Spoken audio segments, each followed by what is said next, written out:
Welcome to Going Forward, where inspiring conversations with leaders and entrepreneurs shape tomorrow. Dive into the depths of their journeys, the hurdles they've overcome, and the insights they bring to the future. Let's get moving right here, right now on Going Forward. This episode of Going Forward is brought to you by Optimizer, the award-winning PPC management tool trusted by advertisers worldwide. Need to save time and supercharge your ad performance? Optimizer makes managing PPC campaigns on Google, Facebook, Amazon, and Microsoft easier than ever. With automation, smart insights, and powerful optimizations, you'll work smarter, not harder. Try it free for 14 days at optimizer.com/go/VIP and take your ads to the next level. What's going on, Going Forward Nation? It is Eric Elliott. I'm your host of Going Forward. Welcome to 2026. I have a special guest on the line with me today. This man, he needs no introduction, but I'm going to give him one any damn way. How about that? His name is Jason Myers. He is the CEO of the Legal Conversion Center. A lot of you folks out there in the legal world, you have bumped into his company. I'm sure of it. So today we're going to talk about what got him to where he is, what keeps him where he is. We're going to talk about his people, his company, and some of that discipline that actually has him where he is today. Jason, welcome, my man. How you doing? Doing great, Eric. Thank you for having me. 2026. It's insane. Yeah, insane, man. It's gone by quick, it's they say, enjoy the journey, brother. And I'm just trying to do that, man. I'm just trying to do it, man. So, man, I want to really go in today. And Jason, I was really interested in talking to you. And I remember when I was looking you up and I saw the picture, man, I saw the tats. I was like, man, hell yeah, this is going to be a good interview right here. We're going to have a good time. I want to give people a no BS kind of interview, man. I just want to talk to people about business, talk to them about life. At the end of the day, even when you're talking about business, man, it's human to human. We're humans all here, man. So, tell us a little bit about your business, the Legal Conversion Center, man. And then I want to jump into how did you get started in all this too, man?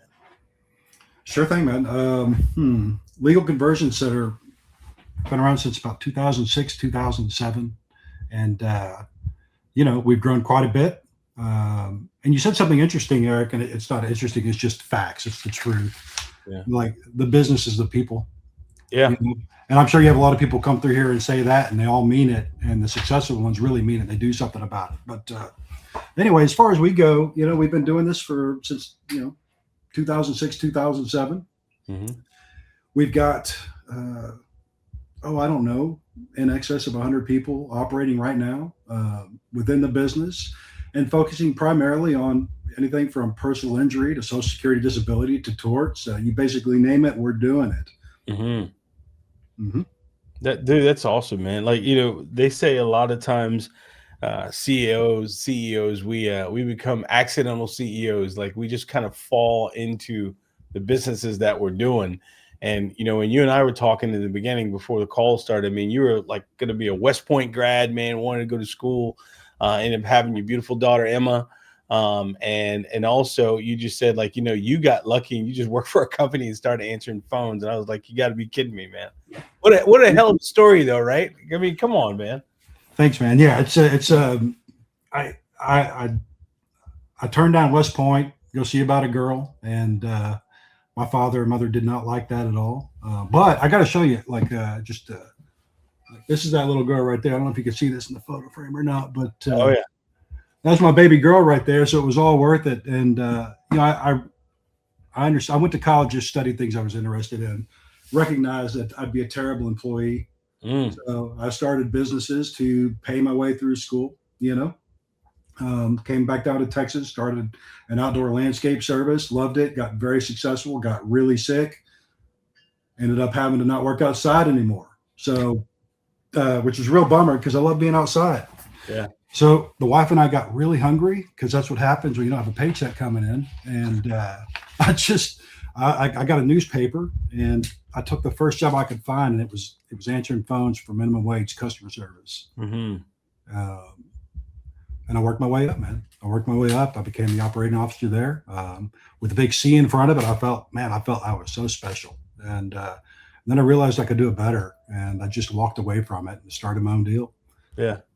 And in no time at all, man, we were where we are today.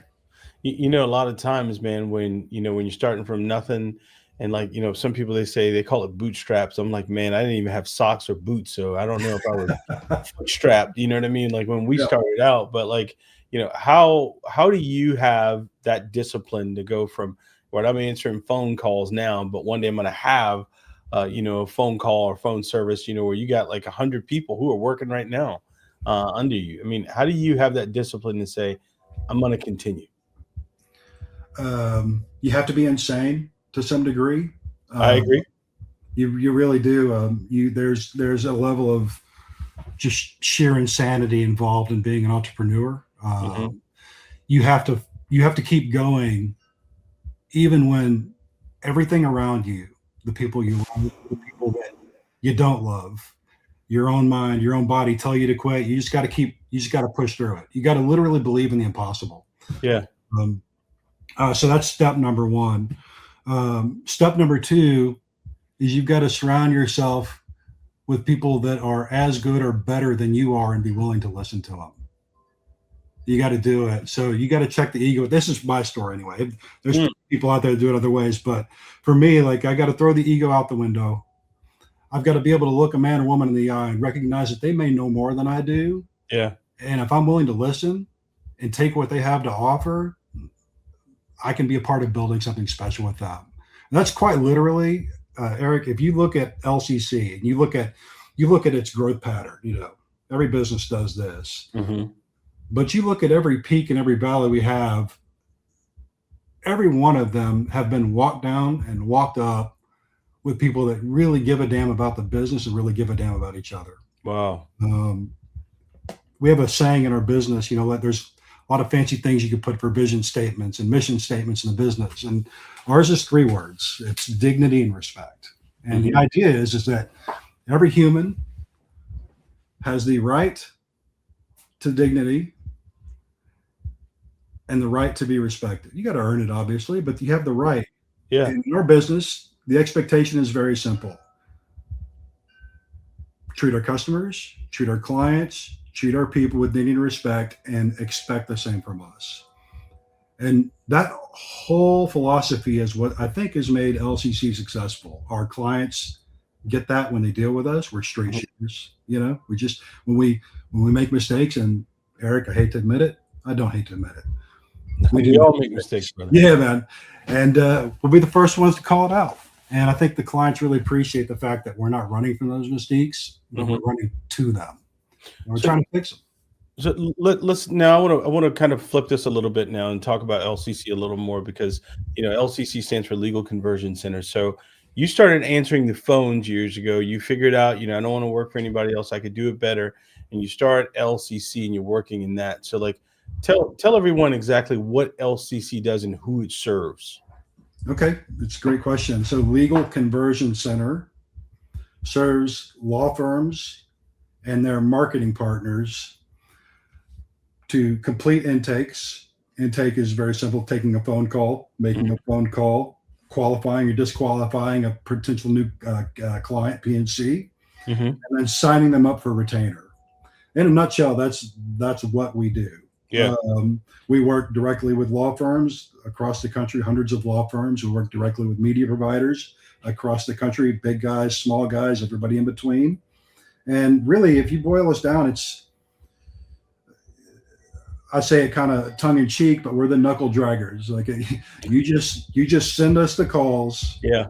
We're going to take those calls, assuming they qualify. We don't want to give you trash. Yeah. Assuming those calls qualify, they meet the criteria of the client, of the firm. We're going to turn those into retainers and send them back your way. Mm-hmm. Mm-hmm. So who's it best for? Like you said, big guys, small guys. So like those folks who are like one person shops, I mean, should they hire a legal conversion center? But then I also want to talk about like how important it is to have people that give a damn on the other end of the line. Yeah. So you're talking, that's a haul there. So giving a damn is key.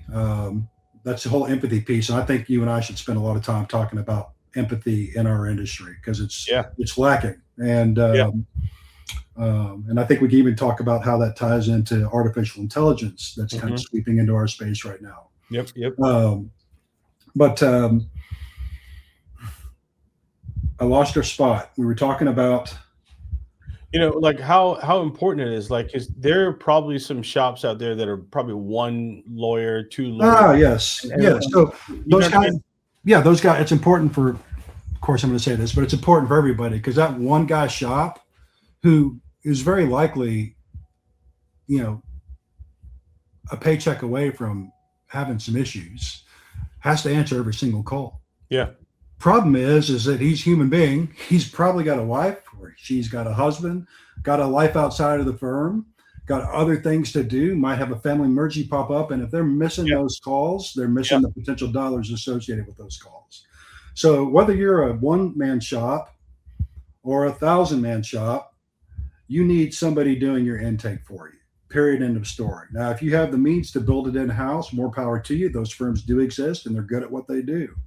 But for everybody else that doesn't have that skill set, you need somebody like LCC to take those calls for you. Even if it's just your after-hours work. If you want to continue to get your hands dirty taking those calls from the 9 to 5, by all means do it. We can help you, support you there. But after that, what will it cost you to miss one single call? It can cost you a lot. But let's talk about the difference now, because you bring up a great point, because there's a lot of different companies out there. You're talking about AI companies, and we'll get to that. But there's a lot of other providers as well. And they're focused on answering calls, but you're focused on not only just calls, but the proper intake for qualified people. So you're not sending them junk. I mean, how big is that for you? How important is that for LCC, not just to be, we answer your phones? Yeah. So answering the phone is the first step, because you got to get them on the call. But after the fact, there's this whole intake piece. And intake, Eric, to put it as simply as possible, that intake is where all the magic does or does not happen, and specifically how the call center executes that intake. So if I get on there, let's say you're the caller, and I'm doing my qualifying, and I'm just asking the questions 1, 2, 3, 4, A, B, C, D. I'm not meeting you with anything other than yes, no responses or questions, taking in your responses, processing you through one way or the other. Great, that works. Yeah. But what happens if you're calling, Joe Q PI law firm on the worst day of your life? True indeed. What are you doing? You just got in an accident, you lost your spouse. And by the way, this happens all the time. It's why there's so many law firms in the country. These horrible things happen all the time. So when we're talking about the answering the call and the intake, it's also a matter about how you do the intake. Okay. So if you call up and you've had this horrible loss, and I'm sitting there going through the motions like a robot, one, what does that make the firm look like? Yeah, it makes them look like they don't care. It makes the people feel like they're just a number on the other end is what it'll do. Yes, absolutely. And the other side too is that, at the end of the day, we're all human, and going back to the whole dignity and respect thing, man, people need to feel loved. They need to feel cared about. They need to, even if you don't, the person on the other end of that line needs to understand that at a basic human level, that the person they're talking to gives a damn about them. Right. Just cares enough above and beyond the questions of, tell me about your injuries. Are you calling on behalf of so-and-so or so-and-so? Right. You're not checking boxes. No. Yeah. Anybody can check boxes. And I'm sure you could provide a list of box checkers, and so could I. 1,000%. Yep. So now, how important is that? Like, how do you teach your people empathy? Because, let's just say there's going to be another law firm over there talking to you or talking to another company. How are you going to help them decide, we are the choice, not just a choice that you need to be with? How do you do that in this type of environment where everyone's thinking, I want to get, I want intake done, but I want it cheap. I don't mind AI and so on and so forth. So how do you guys come across and say, hey, our difference is X? Well, the start of that question was, how do you train empathy? And there are a number of ways you can put your agents through classes. Mm-hmm. You can do role playing. You can do repetitive role playing. But really where they learn the most empathy is how you just interact with them directly. Mm-hmm. Like, seriously, like, people come in on a Monday and some of them had really rough weekends. And having our managers greet them with empathy, it's like, hey, Eric, you don't look so great today. What happened? Well, name the emergency. Eric, I'm really sorry to hear that. What can I do to help you in this moment? The empathy training literally just happens in human to human contact within the business. When the people on the phone see their supervisors being empathetic to them. Yeah. When the supervisors see their managers being empathetic with them, when the managers and directors see me being empathetic with them, that creates a culture of empathy. Got it. Now, at our scale, there's always going to be people that don't catch that. Mm-hmm. Not everybody's built to be an empathetic machine. Yeah, true. Which is where the additional training comes in. But the biggest thing, Eric, I'm telling you, the biggest thing is, like, if you want people to be empathetic on your phones, be an empathetic leader. Have your leaders be empathetic leaders. Have your managers be empathetic managers. You feel like that's the biggest thing that really separates you guys from everyone else? I can't speak for everybody else, but I do know that when I talk to other people in the space, mm-hmm. and there's some really good people. I've got some great competition out there, some really good folks. But I think sometimes we're singing different songs. I don't know how to say it any other way. They're great folks, but I think, maybe we're on different radio stations sometimes. Yeah.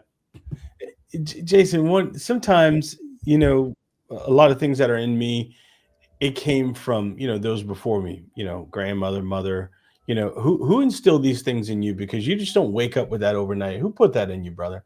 Because whoever put it in you now is kind of going through your company. Who put it in you? Man, a lot of great people put a lot of things in me over the years. I had an old mentor, Jim Tressler, passed 4 years ago on the 26th. Really, really good man. Hard, but a really good man. And he's the one that actually taught me about the old Henry Ford saying. Is Henry Ford was asked about his business, and he goes, you could take my factories, you could burn everything to the ground, but as long as I have my people, I'll be able to build it right back up. Damn. That's what he told me. Like, that old man, God love him. I miss Jim. I miss Jim a lot. He's kind of like a second father to me. But that old man taught me that at a very young age. I mean, I was in my 20s at the time, and it just made a lot of sense. Before that, I mean, you got your family. I mean, I this back here, I'll show you this. I'm really proud of this. This is, that's my father's Vietnam era Green Beret. So I was raised by a Green Beret and a mother in law enforcement, and, law enforcement and probation. I want to respect that. I don't want that falling off. So I grew up in a family that had everything was very strict and everything was very structured. But there were lines that could be crossed and there were lines that could not be crossed. And one line that could never, ever be crossed was respect. So you do not disrespect fill in the blank.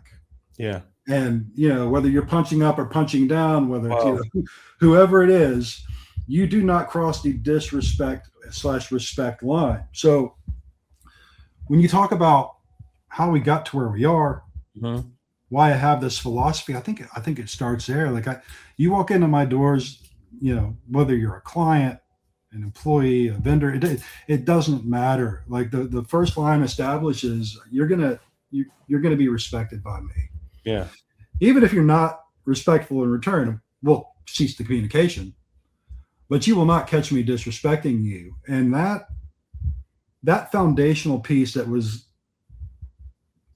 heavily pressed upon me as a young child has carried me through to almost 50 years old. So I would say those are the things. I mean, there's so much more, Eric, but that's a big one. Like just a basic level of respect, understanding. Yeah. Again, like human dignity. What does that mean? Like what does that mean? And how we lost so much of it? Like it's hard to find these days. Yeah. Doesn't have to be, but anyway. No, I like that. I like that from a standpoint, you used the two words, you said dignity and respect. And earlier we were talking about, sometimes the best leaders listen, and you saying that you built this empathy culture, within LCC. I think it's really important. Like, and it seems like the people have learned that, and then they kind of transcend that in every call that they make, That's the idea. I do want to ask you this because like you guys I see you as an extension of some of these law firms too. So if they call in and you guys are sometimes the first call they hear, you're dealing with that first impression, that reputation of those law firms, and what is that like for you, and how important is that first impression for you all? Um, so what do they say about first impressions? You only get one shot at it, right? That's right. When you talk about, think about reputation sometimes as a weight, right? It's a weight, it's a burden. And when somebody entrusts LCC to take their phone calls, they're literally putting the weight and responsibility of their reputation Mm-hmm. on our shoulders. That is, when you really think of it, That's huge, man. That's huge. Massive. It's massive. Yeah. So, and which makes it so personal when you fumble the ball too, right? Mm-hmm. When you fumble that ball, it's not just a lost call. Yeah. Yeah. And it's not just a bad Google review. Like, like we have this responsibility, and it's a great one to guard and propel forward the reputation of the firms we work with. It's a massive responsibility. So when people come to us and they give us that trust, by God, we better do our best to uphold our end of the deal. Yeah. And, now the calls are changing. And what I mean that the country's changing, the calls are changing. And like now, like one of the things that I know in kind of researching you guys is being able to speak Spanish, and that's huge. That's important because that audience wants to feel like they're heard, they're communicated. And not only that, when you have a company full of people who are empathetic and they're answering the phones and they can speak someone else's language, how important has that been for LCC, being able to speak, Spanish and communicating with that audience? So for anybody that's going to listen to this, if you've got some marketing dollars you want to spend and get what I would consider to be a nice return, focus on the Spanish market. Focus on the Spanish market. It is a woefully underserved market. And by the way, your bigger firms are figuring that out and they're starting to put their money there. We see it. But being able to take that call specifically, and by the way, 90% of our people are bilingual, 90%. So, we got a caller on the line, whether they speak English or Spanish or Spanglish or whatever it is, we've got it covered. And there are people, I'm one of them. I'm a Spanglish speaker. But there are that market. Oh boy, that market is huge, poorly served. And it's something we're proud of on our side because we've been able to, candidly take a lot of market share there at the legal intake and call center space because we can it's not only that we offer bilingual, but we could do it in massive volume. So I can turn that on. It's like a faucet, I mean, we did it during Camp Lejeune days. We did it during Boy Scouts. We did it during Purdue. Just being able to scale up massively and rapidly to fit both the Spanish and the English speaking market. Mm-hmm. And it worked out quite well for everybody involved. There's a lot of, I know folks like us, and in full disclosure for folks that are listening to this or that may watch it as well, we saw it that it was smart for us to be able to partner with LCC, from a marketing firm standpoint, for us. And one of the reasons is we wanted to make sure that the marketing dollars that we have our clients invest, that it wasn't wasted. And I feel like it can really be wasted if you don't have that proper intake or that right person on the other end when that phone call comes in, right? So when we were actually looking for partners, to be able to work with, and we came across you guys, and I'll give a shout out to Pat as well. And we started talking with you guys. The conversation was different. It was more than minutes. You know what I mean? It was more than about minutes, but it was like really like I'm talking to some people that really give a damn. And you guys respected our space, but also wanted to provide some value on the call. So tell me, do you guys have marketing agencies like us that would come to you guys and you partner with us to be able to make sure that we have a good intake service for our clients? Absolutely. And by the way, just kind of as an aside, it is so nice working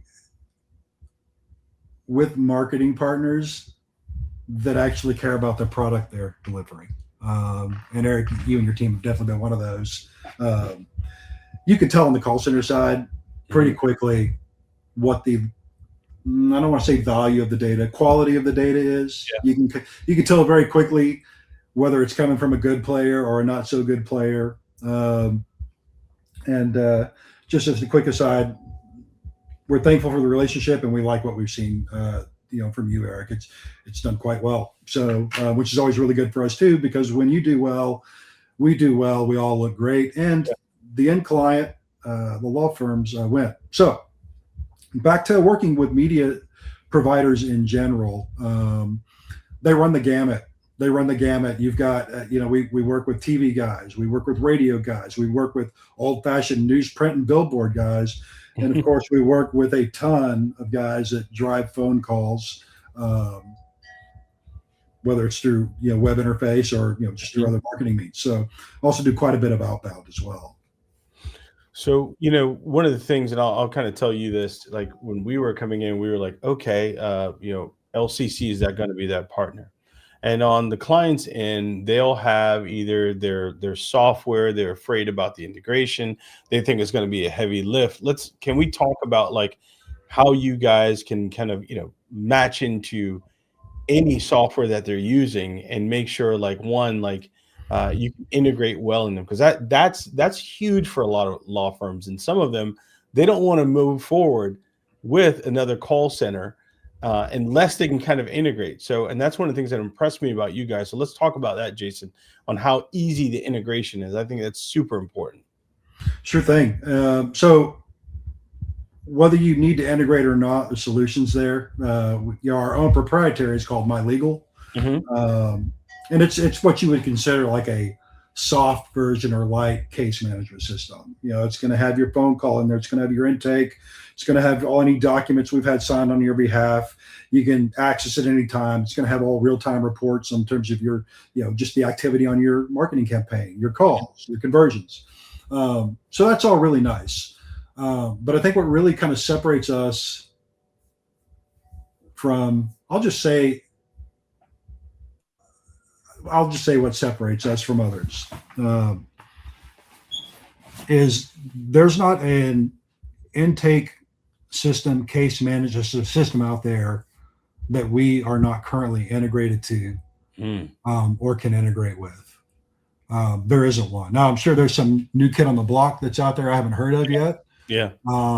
But any of your big guys, any of your little guys that are known names and not so known names, we integrate with a lot of just homegrown people. So Eric, let's say your firm, you've got a firm and you've built your own homegrown case management system, and there are firms that do that. They do it quite well. We integrate with those. Our technologies are such that it's very easy for us to push data, whatever that data may or may not be. Mm-hmm. It depends on the given firm, practice area, and what they're looking for. We push that everywhere, and typically those integrations, especially if they're with your major players, like FileVine is a big one, Litify is a big one. Some of the little guys have Clio. Those integrations are quick. Yeah. I'm not going to say they're plug and play, but it's very close. Right. And of course, we have a team of people that do it. Hillel Charm is we call him what do they call him? The integrationator? Something along the lines of Terminator and Integrator. They gave him this name and it works. And for anybody out there that knows Hillel Charm sits at he's like the gentle giant. He's a little over 7 feet tall.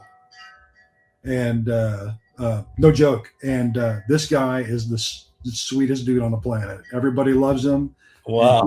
He has a hell of a hand when it comes to integrating. He just does his stuff in his sleep. Dude, man.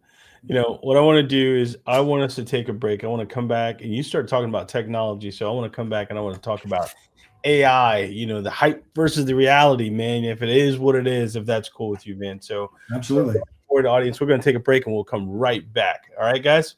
Hold tight, listeners. We're taking a brief pause. Going forward, we'll be back shortly with more insightful conversations.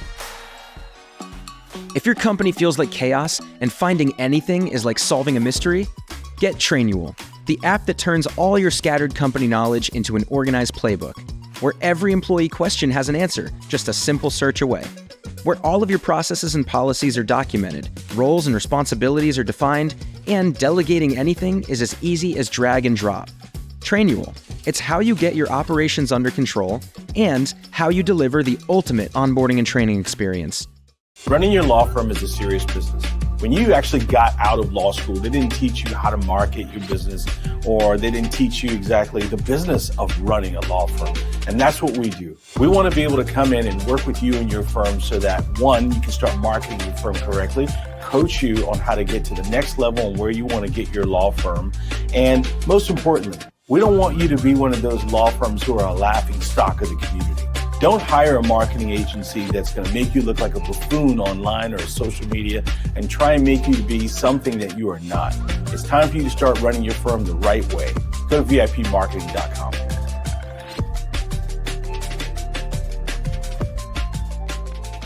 Welcome back to Going Forward. We hope you're recharged because we've got an exciting second half waiting for you. Get ready to dive deeper and be inspired. Let's keep the momentum going. Ladies and gentlemen, welcome back to Going Forward. I'm your host, Eric Elliott, and Going Forward Nation. We're having a great conversation here, me and my man, Jason. He's the CEO of LCC, Legal Conversion Center. In the first half, we talked about, what got Jason to where he is, LCC, what it is, what it does. And then we started talking about tech and all this other cool stuff. And you can't talk tech without mentioning AI, the hype versus the reality. So Jason's a couple of things that I want us to talk about, and I can't let this end until we talk about like AI, what it is, in the industry, the good, the bad. Not only that, AI can't always keep you compliant, and you guys can. So let's talk about that. I mean, how much has AI infiltrated the agency, and what do you foresee with AI doing in the industry? Oh man. Look, I had to make you. That question made you sit up, man. It made you say, yeah. Let me see what I got for you. Yeah, I've got to dig into that bag of tricks on this one. Listen, a while back I realized that there's a couple of options with AI, and I tell my team every day if we don't get on top of AI, it's going to get on top of us, and we're seeing it. Just anybody that's going to listen to this podcast can identify with these emails. You're getting them probably 10 times a day. Yeah. It promises a service. We're going to answer all your calls. We're going to, do this intake. We're going to do all these amazing things, and it's going to, be a tenth of the price, and you're going to be so happy. Mm-hmm. And we're losing market share to some of those guys. Absolutely. It's absolutely happening. We're losing market share. They come back though. Not everybody. Anybody, if I told you they all came back, you should end this interview now and call me a liar. But some of them have come back, and what we've realized about the AI specifically, and I've gone through a bunch of them, and Eric, without going into too much detail, we're actually developing our own right now as well. But what the AI that's in there right now in the market that's flooding the market is it just kind of looks like a really complicated IVR system that is wrapped with like a ChatGPT or a Claude. which, by the way, are both great. I use them both every day in my business and personal life. But what most of those AI companies are coming in and doing right now, and a lot of them are not even in our space. They've just built some technology or skinned something with ChatGPT. Is they've built this product that serves 97% of the calls your law firm might take, right? The basic, whatever it is, calls. What the AI has yet to figure out, though, is that 3% where you, as a firm, make or lose reputation and make or lose your bones. Okay. Those are the calls where somebody's lost a spouse. Got it. Yeah. Those are the calls where somebody gives you some horrible story and the robot says, are you calling about a new or existing case? Hello, I'm so-and-so law firm, blah, blah, blah. Okay. Yeah. Why are you calling? I just lost my son in a car accident. Are you calling about a new or existing case? Eric, this is what you hear with these AIs right now. Now, is it going to always be that way? Of course not. But that's where it's at right now. And what we're seeing, we talked about this a little bit too, is there's such a press in the market right now. It comes all the way from the hedge funds down to the law firms, down to the marketers, and ultimately down to me at the bottom of the hill, is we're trying so hard to get a really small cost per case that it's kind of pushing people into these AIs. I agree with you. We're pushing that. That's a great point, man. That's a great point. And it's, the goal is, even on the marketing end, the goal is, acquire a case, the customer acquisition side of it, get a case as low as cost, but you want a quality case at the lowest cost. But at some point, you got to sacrifice something, though.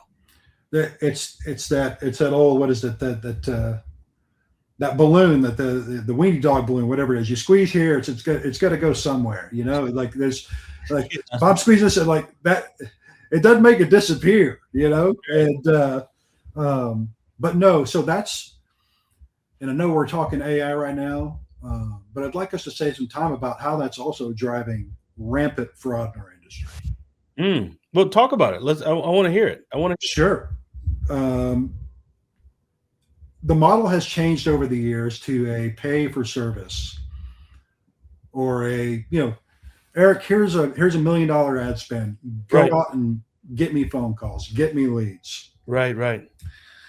LCC, here's your per minute fee. Here's your per lead fee, whatever it is. It's gone from that to, hey, we're going to pay X amount of dollars per case. Period, end of story. I literally just had to turn down a client who wanted to pay us $40 a signature.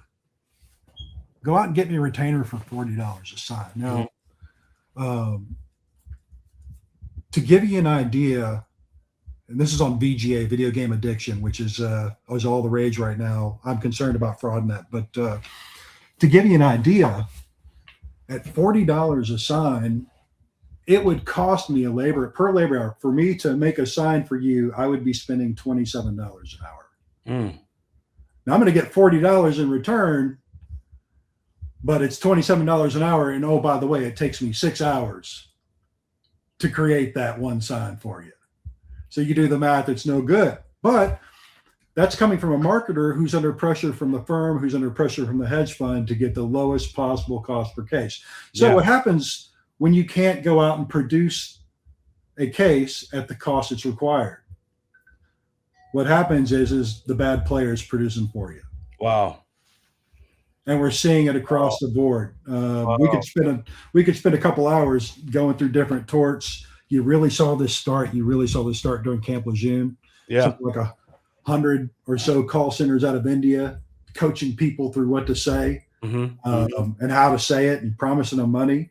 Yeah, that was the gold rush. Camp Lejeune was like the gold recently. You know what I mean?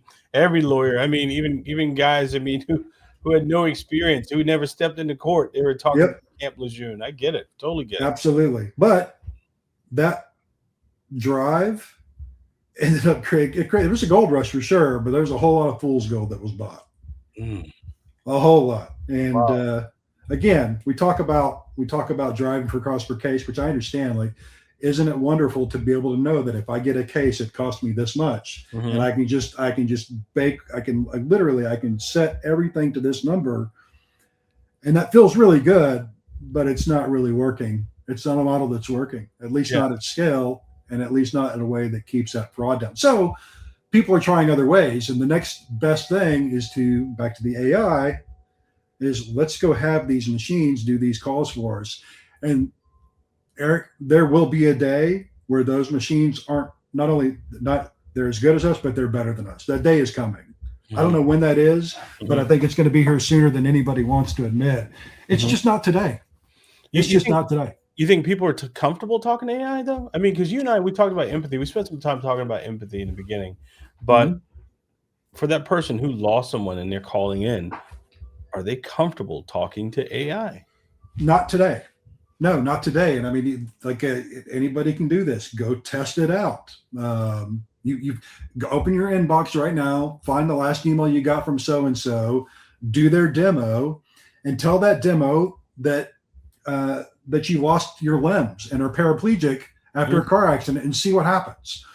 So the technology is not there to do that just yet. It's just not there. So when you're rolling with the AI, again, you're going to get X% of your calls handled just the way you want them to. But if you're looking for anything that even smells of empathy, you can throw that out the window. It's just not there yet. Well, how about compliance though? I mean, that's got to be a big deal, because I mean, you could say, hey, I want to get it as low as possible for, cost per case, and I'm sure when all the VC money starts trying to get more into the personal injury or the law firm space, but I mean, how do folks like you stand out with compliance? And because these law firms, they still have to be ethical on the phone with you, just like as if they're running a TV ad. You got to be ethical. You know what I mean? Yep. True story. So you're talking, the biggest thing for compliance as it relates to telephones is the Telephone Consumer Protection Act. And I think the law firms are starting to get hip to this. It took a while. I mean, we've had this battle with a lot of them. I call it a battle. It's really a discussion to kind of enlighten. But the way the law is written now is that if you're anywhere in that chain where a TCPA violation, and I'll get into exactly what that means here in a second, what a violation looks like. Yeah. But if you're anywhere in that line, including you're the firm that paid for the marketing, that paid for the call center. Right. You're on the hook. Damn right. You're on the hook. And I've got plenty of stories and plenty of battle scars of having firms that just didn't believe that. And they would go other places, and they come back, and then they come back, and they're also carrying like a nice settlement with them. They had to pay one of these, because that's by the way, Eric, there's a whole nother business out there where people target businesses like ours, businesses like your firms, so that they can go and hit you for a quick $10,000, $20,000, $30,000 payday, or threaten you with a class action lawsuit. Now, you want to get into a little bit about what a TCPA violation looks like and how that impacts your business. You want to hear about that? Okay. No. Tell me, you got any stories for me? I want these people to know and understand and say, I don't want that happening to me. And I hope you don't mind, Jason, but I want to bring these things up because truthfully, sometimes all these law firms think about, not all, but there's some law firms, they just want someone to answer the phone. They just want to know the call captured. They're not thinking beyond the phone call. You get what I'm saying? Think beyond the call. That's what they have to. Yeah, I do. And so, and by the way, they just don't, it's like you don't know what you don't know. Yeah. So really there's just kind of a, because of where I sit, I have a responsibility to educate, when I work with a new firm, and some of them do not like what I have to say about this. Why can't you call my lead when it came in at 2:00 in the morning? Well, there's this thing called the TCPA. And for those of you out there that don't know how it works, it's pretty simple. You cannot call somebody who's on the do not call list. You cannot set to call somebody who opted to be called and then told you, I changed my mind, don't call me.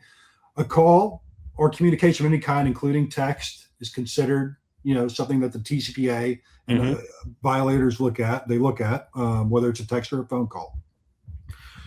Here's how the federal government handles and we're going to talk about the federal government, and then we're going to talk about the people that actually profiteer from these regulations.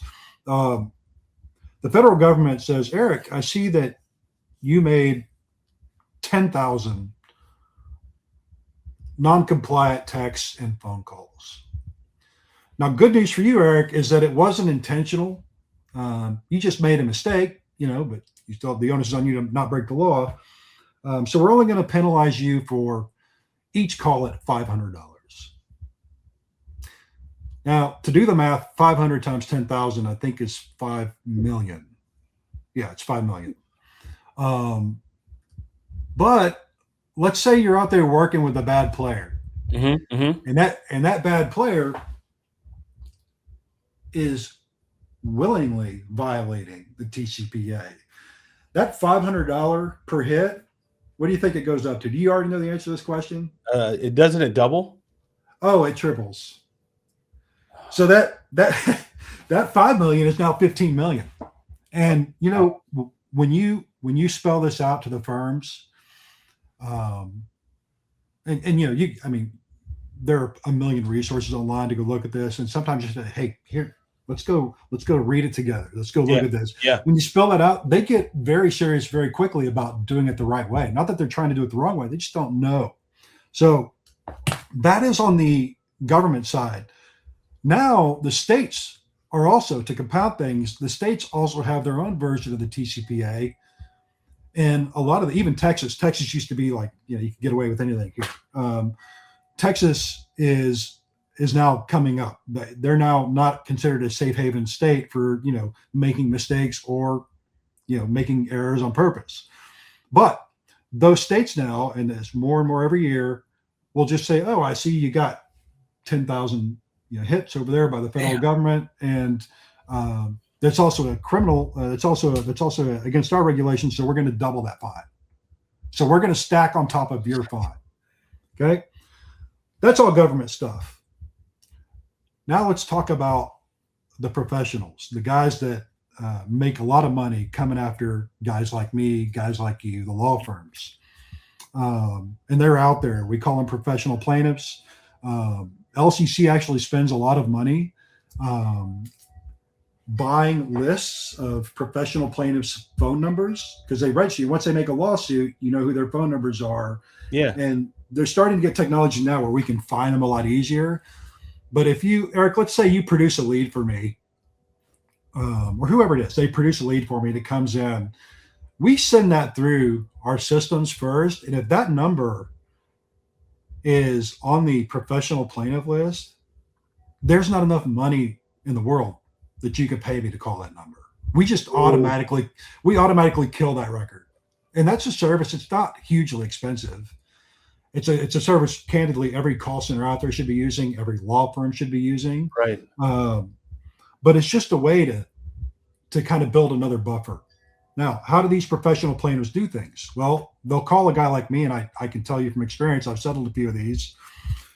They'll get one of my agents on the phone. They'll tell a horrible sob story. They'll go through the entire intake. Yeah.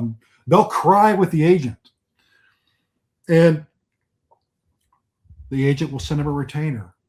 And they'll begin pretending like they're doing the retainer. Now, keep in mind, the agent is supposed to ask a very specific question. Right. Even if they opted in before, is, do I have the right to call you back at this phone number if we get disconnected? Well, oh my gosh. If an agent doesn't ask that question, okay,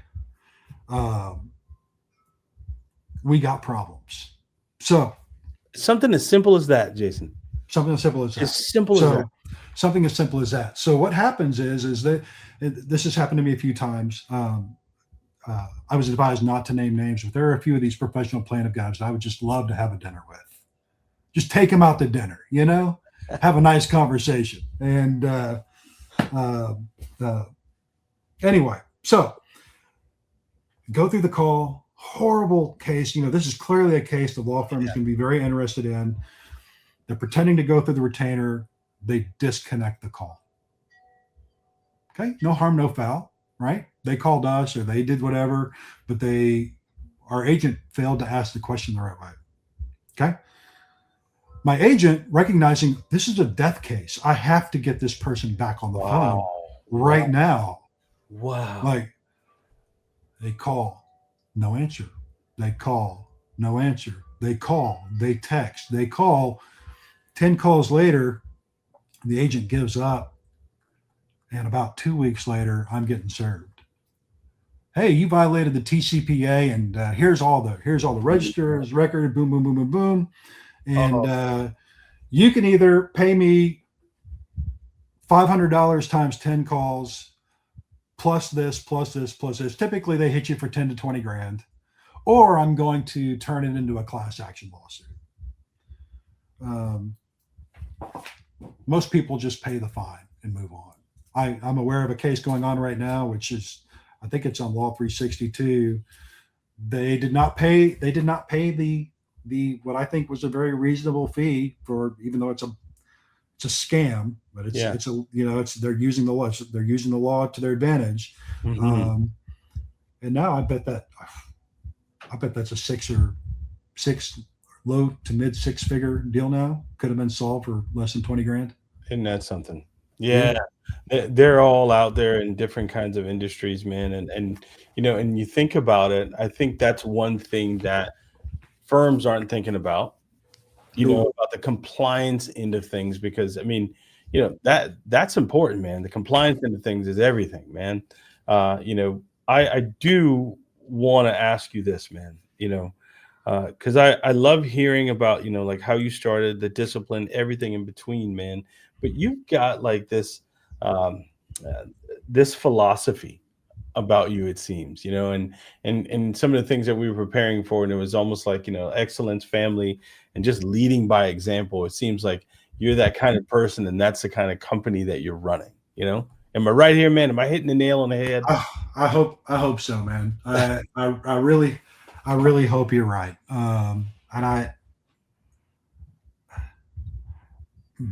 So I have a responsibility to so many people, just like you, just like anybody else. And the biggest responsibility I have are to my two girls. And what's the old golden rule? Treat others as you would like to be treated, right? Absolutely, yeah. I actually think that could work for anybody in the world, whether you believe in a God or not. Doesn't matter, race, creed, none of that matters. Mm-hmm. None of that matters. But back to it, the basic principle is this: like I have a responsibility to the people that I love and that love me, and the best way to ensure their futures is to give a damn about yours. Yeah. Like literally care about your well-being. Wow. And about your future, and hope that you'll do the same in kind.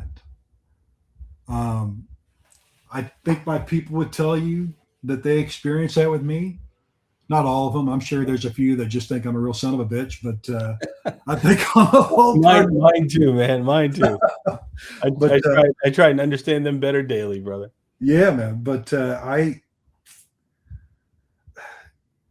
you ever heard of imposter syndrome? Yes. Yeah. Sometimes I really struggle with that. I've got that. Like if they made a pill for that, I'd probably take it, because I look around and how did we get here? And and why me? What did I do to deserve why that? not you? That's the other side of that question, right? But I do know how I got. I do know how I got here, and I'm not saying I deserve it one way or the other, but I got here by having some incredible people and telling them that every day. I don't know if this is the right space for this or not. Companies need to make a profit in order to stay in business, right? So as a CEO of a company, my actual number one priority above everything else in the business is to make a profit.